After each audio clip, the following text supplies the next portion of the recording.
So if we can understand this, then verse 21 is not only true of Yahusha, but it's also going to be true for those who will believe and make changes that will allow them to worship the Father in spirit and in truth. And it says, but he spoke of the temple of his body, that he would tear this temple down.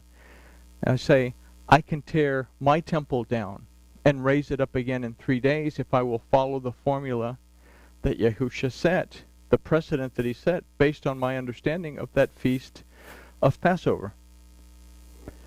So everything that we've discussed requires that we seek Elohim and live, as spoken by the prophet Amos. We must seek to learn from the Word and change or alter our very being so that we are in alignment with it.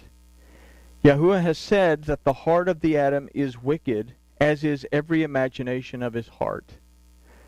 Only in seeking a relationship that is based on the Word of Yahuwah and not on our dogmas, doctrines, and traditions can we receive his Yahusha and be covered by his Mashiach. And this takes us back to what we've discussed about the Ark of the Mishkan, the Ark in the Covenant. We say it's a representation of the human heart. It's made out of shittim wood. Shittim comes from a Hebraic root that means something that to lash out in anger, to lash out emotionally. It represents uncontrolled, raw emotion. Well, you cannot put the word of Yahuwah in that. You cannot put the staff of Aaron in that.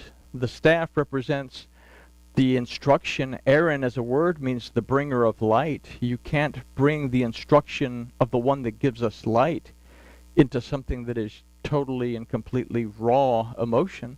And you can't put the manna, the jar of manna in there. So we have to have the gold.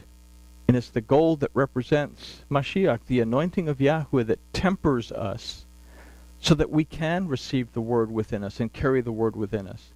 We can hold on to the instruction of the one that brings us light, and we can be nourished by Yahuwah Elohim through these things.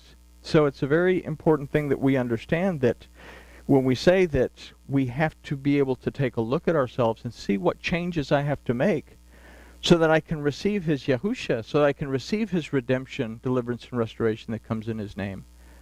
And then be covered by his anointing so that I can connect to him and receive this instruction through his word and this nourishment that comes through it. The last 3 verses of this chapter force us to realize exactly this.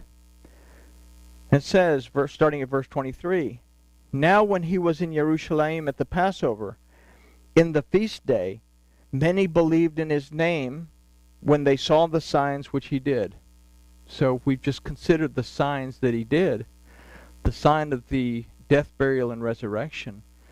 I believe in the name of Yahusha because I understand that I can be redeemed if I'll make the changes according to these signs. But Yahusha did not commit himself to them because he knew all men. He knows the condition of our heart. We have to be willing to commit first.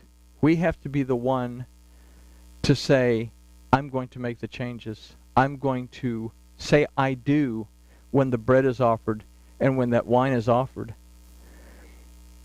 And needed not that any should testify of man, for he knew what was in a man. So, are you seeking to testify of yourself, or are you seeking to be a testimony of Yahuwah Elohim by and through aligning yourself with his word? What are you seeking, and where are you?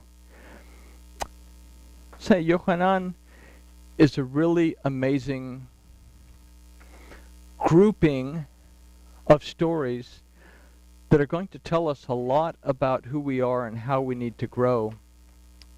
The thing is, are we willing to pay attention to it or simply look at it as just another gospel and another collection of stories? And I guess with that we could say that grooviness has been achieved